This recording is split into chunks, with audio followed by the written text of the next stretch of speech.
Hi ಎಲ್ರಿಗೂ ನಮಸ್ಕಾರ. Welcome back to my YouTube channel. ಇವತ್ತು ಯಾವುದೇ ಥರ ಅಡುಗೆ ರೆಸಿಪಿ ಇಲ್ಲ. ಇವತ್ತು ನಮ್ಮೂರಲ್ಲಿ ಒಟ್ಮುನಿ ಸೇವೆ ಹಬ್ಬ ಅಂತ ತುಂಬ ಗ್ರ್ಯಾಂಡಾಗಿ ಮಾಡ್ತಾರೆ. ಆ ಹಬ್ಬದ ವ್ಲಾಗ್ ಇದು. ಏನಂತಂದರೆ ನಿನ್ನೆ ನೈಟೇ ಒಲೆ ಎಲ್ಲ ಹಾಕ್ಬಿಟ್ಟು ಬಂದಿರ್ತಾರೆ. ಇಡೀ ಊರಿನ ಹೆಣ್ಮಕ್ಳೆಲ್ಲ ಈ ಥರ ಬುಟ್ಟಿ ಹೊತ್ಕೊಂಡು 3 ರೌಂಡ್ ಓಡಿಸ್ಬಿಟ್ಟಿದ್ದೆ ನಮ್ಮ ಕೈಲೆಲ್ಲ ನೀಟಾಗಿ ಪೂಜೆ ಮಾಡ್ತಾರೆ. ತುಂಬ ಚೆನ್ನಾಗೈತೆ ಅಂತಲೇ ಹೇಳ್ಬೋದು ಈ ಹಬ್ಬ ಅಂತೂ. ಈ ಹಬ್ಬ ಈ ಥರ ಒಲೆ ಎಲ್ಲನೂ ಮೊದಲೇ ಆ ಒಕ್ಲರು ಅಂದರೆ ಅಣ್ಣ ತಮ್ಮದಿರು ಇರ್ತಾರಲ್ಲ, ಆ ಜನಗಳು ಎಲ್ಲಿ ಬೇಕಲ್ಲಿಗೆ ಒಲೆ ಹಾಕ್ಕೊಂಡಿರ್ತಾರೆ. ಆ ಒಕ್ಲರಿಗೆ ಫುಲ್ ಒಂದು ಗದ್ದೆ ಪೂರ್ತಿ ಈ ಥರ ಒಲೆ ಹಾಕ್ಕೊಂಡಿರ್ತಾರೆ. ಇಡೀ ಊರವರೆಲ್ಲ ಇಲ್ಲಿ ಹಬ್ಬ ಮಾಡಲೇಬೇಕು. ಯಾರಿಗೆ ಎಲ್ಲಿ ಬಂದಿರುತ್ತೆ ಒಲೆಗಳನ್ನ ಅಲ್ಲಿ ಹಾಕೊಂಡಿರ್ತಾರೆ. ನಾನೇನು ಮಾಡಲೇ ಇಲ್ಲ, ಪಾಪ ಅಕ್ಕಪಕ್ಕದವರೇ ಎಲ್ಲ ನಮ್ಮ ಆಂಟಿಯವರೇ ಮಾಡಿಕೊಟ್ಬಿಟ್ರು ನನಗಂತ. ಈ ಥರ ಒಲೆ ಎಲ್ಲ ಹಾಕಾದ್ಮೇಲೆ ಎಲ್ಲರೂ ಈ ಥರ ತಪ್ಪಲೆ ಮಸಿ ಆಗಬಾರ್ದು, ಉಜ್ಜಕ್ಕಾಗೋದಿಲ್ಲ ಅಂತ ಅಂದ್ಬಿಟ್ಟು ಎಲ್ಲರೂ ಮಣ್ಣು ಸವರ್ತಾಯಿದ್ರು. ಪಾತ್ರೆಗೆಲ್ಲ ಪೂರ್ತಿ ಮಣ್ಣೆಲ್ಲ ಸವರಿಟ್ಕೊಂಡು ಒಲೆಗೆಲ್ಲ ಪೂಜೆ ಮಾಡಿ, ನೀರೆಲ್ಲ ಪಾಪ ಅವರೇ ತರಿಸಿದ್ರು ಟ್ಯಾಂಕರಿಂದ, ಊರವರೇನೆ ಈ ಥರ ಎಲ್ಲ ಮಾಡಿದರು. ಮಾಡಾದಮೇಲೆ ಅಲ್ಲಿ ಗುಡ್ಲು ಕಾಣಿಸ್ತಾ ಇರುತ್ತಲ್ವ, ಅಲ್ಲೆಲ್ಲ ಪೂಜೆ ಎಲ್ಲ ಮಾಡಾದಮೇಲೆ ಒರಿ ಎಲ್ಲ ಎತ್ತಿದ್ರು. ಅಂದರೆ ನಿಜವಾಗ್ಲೂ ತುಂಬ ಖುಷಿ ಅಂತ ಅನಿಸುತ್ತೆ. ಹಳ್ಳಿ ಕಡೆ ಮಾತ್ರ ಈ ಥರ ಉಳ್ಕೊಂಡಿರೋ, ಸಿಟಿ ಕಡೆ ಎಲ್ಲ ಅಕ್ಕಪಕ್ಕದ ಜನಗಳೇ ಮಾತಾಡ್ಸಲ್ಲ. ಈ ಥರ ಎಲ್ಲರ ಹತ್ರನೂ ಅಕ್ಕಿ ಮತ್ತು ಹಸಿಟ್ಟನ್ನ ಇಸ್ಕೊಂಡು ಹೋಗ್ತಾರೆ. ಅಂದರೆ ಇದು ಒರಿ ಎತ್ತಲೇಬೇಕು ಅವರು. ಇದರಲ್ಲೂ ಅವ್ರು ಅದೇನೋ ಕೂಳು ಅಂತ ಎಲ್ಲ ಮಾಡ್ತಾರೆ. ಆ ಜಾಗದಲ್ಲೇ ಒಂದು ಬಟ್ಟೆ ಹಾಸ್ಬಿಟ್ಟು ನಾವೇನು ಇಸ್ಕೊಂಡಿರ್ತಾರೆ ನಮ್ಮ ಹತ್ರ ಅಕ್ಕಿ ಹಸಿಟ್ಟನ್ನ, ಅಲ್ಲೇ ಆ ಥರ ಗುಡ್ಡೆ ಹಾಕ್ಬಿಟ್ಟು ಅದಕ್ಕೆ ಪೂಜೆ ಮಾಡ್ತಾರೆ. ಅದೇ ದೇವರು ನಮಗೆ ಈ ಹಬ್ಬದಲ್ಲಿ. ಅಲ್ಲಿಗೆ ಪೂರ್ತಿ ಎಲ್ಲ ಪೂಜೆ ಮಾಡಿ ಆರತಿ ಮಾಡಿ ದೊಡ್ಡವರು ಗಂಡಸರುಗಳು ಊರ ಯಜಮಾನ್ರು ಇರ್ತಾರಲ್ಲ ಅವರು ಪೂಜೆ ಎಲ್ಲ ಮಾಡಿ ಮರಿ ಕಡಿದ್ರು. ಸುಮಾರು 11ರಿಂದ 12 ಮರಿ ಕಡಿದ್ರು ಅಂತ ಅನಿಸುತ್ತೆ. ಯಾಕೆ ಎಲ್ಲರಿಗೂ ಬರಬೇಕಲ್ವ, ಅದು ಇಡೀ ಊರವ್ರಿಗೆ.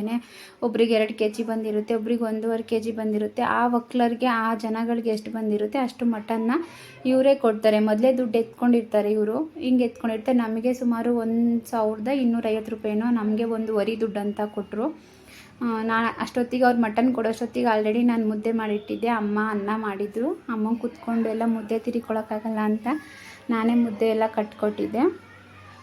ಅವರು ಅಕ್ಕಿ ಹಸಿಟ್ಟೆಲ್ಲ ತೊಗೊಂಡೋದ್ಮೇಲೆ ನಾವು ಮಾಡಿರೋ ಊಟನೂ ಸುಧಾ ಅವ್ರು ತೊಗೊಂಡು ಹೋಗಬೇಕು. ಅವ್ರು ಮಟನ್ ಕೊಡೋವರೆಗೆ ಪಾಪ ಅನ್ನ ಮುದ್ದೆ ಎಲ್ಲ ಮಾಡಿಕೊಂಡು ಒಲೆ ಕೆಡಿಸ್ಬಿಟ್ಟು ಸುಮ್ಮನೆ ಕೂತ್ಕೊಂಡು ಎಲ್ಲ ಹರಟೆ ಹೊಡಿತಾಯಿದ್ರು. ಈ ಹಬ್ಬಕ್ಕೆ ಅಂತ ಈ ಥರ ಹಬ್ಬಗಳಲ್ಲೇ ಎಲ್ಲ ಸೇರೋದು ಅಂತ ಅನಿಸುತ್ತೆ. ಇಲ್ಲಾಂದರೆ ಏನಕ್ಕೆ ಬರ್ತಾರೆ, ಎಲ್ಲ ಅವ್ರವ್ರ ಕೆಲಸದಲ್ಲಿ ಬ್ಯುಸಿ ಆಗಿಬಿಟ್ಟಿರ್ತಾರೆ. ಬೆಂಗಳೂರು ಮೈಸೂರು ಅಂತ ಆ ಕಡೆ ಎಲ್ಲ ಇರ್ತಾರಲ್ಲ. ಬಟ್ ಎಲ್ಲ ಬಂದು ಮಾಡ್ತಾರೆ, ಅದೇ ಖುಷಿ. ಈ ಥರ ಮಾಂಸ ಎಲ್ಲನೂ ಗುಡ್ಡೆ ಮಾಡಿರ್ತಾರೆ. ಎಷ್ಟು ಕೆ ಜಿ ಬಂದಿರುತ್ತೆ, 1 kgನೋ 1.5 kgನೋ ಎಷ್ಟು ಬರುತ್ತೆ ಮಾಂಸ ಅಷ್ಟನ್ನು ಕೊಟ್ಟು ಕಳಿಸ್ತಾರೆ. ಆವಾಗ ಮತ್ತೆ ಒಲೆ ಎಲ್ಲ ಕಚ್ಚಿ ಮತ್ತು ಪಾತ್ರೆಗೆಲ್ಲ ಮಣ್ಣು ಸವರಿಟ್ಟಿದ್ರು ಆಲ್ರೆಡಿ. ಮಟನ್ನ ನಮ್ಮ ಆಂಟಿ ಕಟ್ ಮಾಡಿಕೊಟ್ರು. ಆ ಮಟನ್ ಕಟ್ ಮಾಡ್ಕೊಂಡ್ಮೇಲೆ ಮನೆಯಿಂದನೇ ಮಸಾಲೆ ಎಲ್ಲ ರುಬ್ಕೊಂಡು ಹೋಗಿರ್ತೀವಿ. ಮತ್ತು ಅಲ್ಲೆಲ್ಲಿರುತ್ತೆ ರುಬ್ಬಕ್ಕೆ. ಮನೆಯಿಂದ ತೊಗೊಂಡೋದ್ಮೇಲೆ ಮಟನ್ನು ಬೇಗ ಬೆಂದೋಯ್ತು. ನಾವು ಮನೇಲಿ 2ರಿಂದ 3 ವಿಷಲ್ 4 ವಿಷಲ್ ಎಲ್ಲ ಓಡಿಸ್ತೀವಿ. ಬಟ್ ಅಲ್ಲಿ ಹಂಗೇನಿಲ್ಲ, ಒಂದು 10 ನಿಮಿಷಕ್ಕೇ ಒಂದು ಅರ್ಧ ಗಂಟೆಗೆಲ್ಲ ಸಾಂಬಾರೇ ರೆಡಿಯಾಗಿ ಹೋಗ್ಬಿಟ್ಟಿತ್ತು. ಬೇಗ ಬೇಯಿತು, ಬಿಟ್ಟು ರುಚಿ ಕೂಡ ಅಷ್ಟೇ ಚೆನ್ನಾಗಿತ್ತು. ಒಲೆ ಕೂಡ ತುಂಬ ಚೆನ್ನಾಗೇ ಉರಿತಾಯಿತ್ತು. ನಾನು ಒಲೆಯಲ್ಲಿ ಅಡುಗೆ ಮಾಡಿರೋದೇ ನನಗೆ ನೆನಪಿಲ್ಲ, ಬಟ್ ಇಲ್ಲಿ ಮಾಡಿದ್ವಿ, ಚೆನ್ನಾಗಿತ್ತು. ಎಲ್ಲರೂ ಟಮಟೆ ಸೌಂಡಿಗೆ ಮತ್ತು ಡ್ಯಾನ್ಸ್ ಮಾಡಲೇಬೇಕು. ಹಾಗಾಗಿ ಗಂಡಸರೆಲ್ಲ ಮಕ್ಕಳೆಲ್ಲ ಟಮಟೆ ಸೌಂಡ್ಗೆ ಡ್ಯಾನ್ಸ್ ಮಾಡಿದರು ತುಂಬ ಚೆನ್ನಾಗಿ. ಮಧ್ಯದಲ್ಲಿ ಕರೆಂಟ್ ಬೇರೆ 1-2 ಸಲ ಕರೆಂಟ್ ಬೇರೆ ಹೋಗಿ ಬಂದು ಮಾಡ್ತಾಯಿತ್ತು ನಿನ್ನೆ ದಿನ. ಸದ್ಯ ಮಳೆ ಅಂತೂ ಇರಲಿಲ್ಲ. ಚಂದ ಎಲ್ಲ ಕುಂಟ ಹಾಕಿದ್ರು. ಕುಂಟ ಎಲ್ಲ ಹಾಕೋಷ್ಟೊತ್ತಿಗೆ ನಮ್ಮದು ಅಡುಗೆ ಆಯಿತು. 2 ಸಲ ಕರೆಂಟು ಬೇರೆ ಹೋಯಿತು. ಕತ್ಲೆಯಲ್ಲೇ ಸ್ವಲ್ಪ ವೀಡಿಯೋ ಶೂಟ್ ಮಾಡಿದ್ದಾಯಿತು. ಎಲ್ಲ ಆದಮೇಲೆ ಮತ್ತೆ ಅವ್ರದ್ದು ಕರೆಂಟ್ ಬರಲೇ ಇಲ್ಲ. ಸುಮಾರು ಹೊತ್ತಾಗಿತ್ತು. ಎಲ್ಲ ಕತ್ಲೆಯಲ್ಲೇ ಕೂತ್ಕೊಂಡು ಎಲ್ಲ ಹೆಂಗಸರು ದಿನೇನು ಕೆಲಸ ಕೂತ್ಕೊಂಡು ಗಾಸಿಪ್ ಮಾಡ್ತಾಯಿದ್ರು. ಕೂತ್ಕೊಂಡು ತುಂಬ ಟೈಮ್ ಮಾತಾಡಿದರು.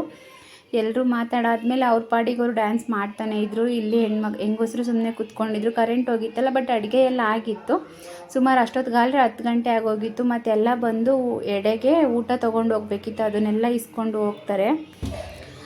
ಎಲ್ಲರೂ ಇದೇ ಥರ ಡ್ಯಾನ್ಸ್ ಮಾಡಿದರು. ಒಂದು ಅರ್ಧ ಗಂಟೆನೇ ಕುಣಿದ್ರು ಅಂತ ಅನಿಸುತ್ತೆ. ಎಲ್ಲ ಡ್ಯಾನ್ಸ್ ಎಲ್ಲ ಆದಮೇಲೆ ನಾವು ಏನು ಅಡುಗೆ ಮಾಡ್ಕೊಂಡಿರ್ತೀವಿ, ಅಡುಗೆ ಅಂತಂದರೆ ಅದನ್ನು ಉಪಹಾರ ಅಂತ ಹೇಳ್ತಾರೆ.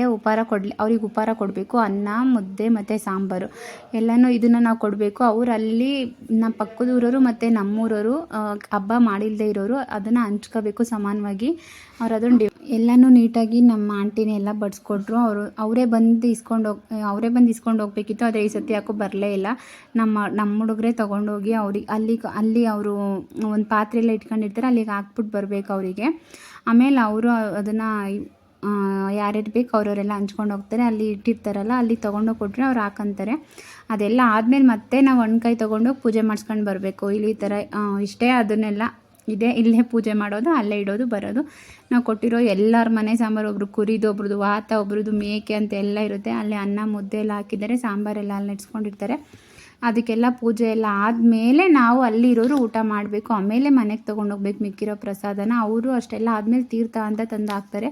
ಅದಾದಮೇಲೆ ಯಾರ್ಯಾರು ಮನೆಯವರು ಅಲ್ಲಲ್ಲಿ ಅಡುಗೆ ಮಾಡಿರ್ತಾರಲ್ಲ ಅವರೆಲ್ಲ ಅಲ್ಲಲ್ಲಿ ಕೂತ್ಕೊಂಡು ಊಟ ಮಾಡೋದು. ಅಲ್ಲಿ ಮಕ್ಕಳು ಹೆಂಗಸ್ರು ಯಾರೂ ಊಟ ಮಾಡಲಿಲ್ಲ, ಆಲ್ಮೋಸ್ಟ್ ದೊಡ್ಡವರು. ನಾವೆಲ್ಲ ಅಲ್ಲೇ ಊಟ ಮಾಡಿದ್ವಿ. ಆಲ್ರೆಡಿ 10:30 ಆಗೋಗ್ಬಿಟ್ಟಿತ್ತು, ಹೊಟ್ಟೆ ಫುಲ್ ಹೋಗ್ಬಿಟ್ಟಿತ್ತು. ಕೆಲಸನೂ ಜೋರಾಗಿತ್ತು. ಅಲ್ಲಿ ಊಟ ಮಾಡ್ತಿದ್ರೆ ಇನ್ನೂ ಎಕ್ಸ್ಟ್ರಾ 2 ತುತ್ತು ಜಾಸ್ತಿನೇ ಹೋಯಿತು. ಮತ್ತು ಎಲ್ಲ ಡ್ಯಾನ್ಸ್ ಎಲ್ಲ ಮುಗಿಸಿ ಮನೆಗೆ ಬರೋಷ್ಟೊತ್ತಿಗೆ 11 ಗಂಟೆ ಆಯಿತು. ಅವರು ಇಡೀ ಊರಿಗೆ ಕೂಳಾಕಬೇಕು ಅಂತ ಒಂದು 4 ಜನ ಗಂಡಸರು. ಇದಾಗಿತ್ತು ಇಡೀ ನನ್ನ ಹಬ್ಬದ ವ್ಲಾಗ್. ಇಷ್ಟ ಆಗಿದ್ದರೆ ಪ್ಲೀಸ್ ಲೈಕ್ ಮಾಡಿ, ಶೇರ್ ಮಾಡಿ, ಪ್ಲೀಸ್ ಮರೀದೆ ಸಬ್ಸ್ಕ್ರೈಬ್ ಮಾಡಿ. ಎಲ್ರಿಗೂ ಧನ್ಯವಾದಗಳು. Thank you. ಬಾಯ್.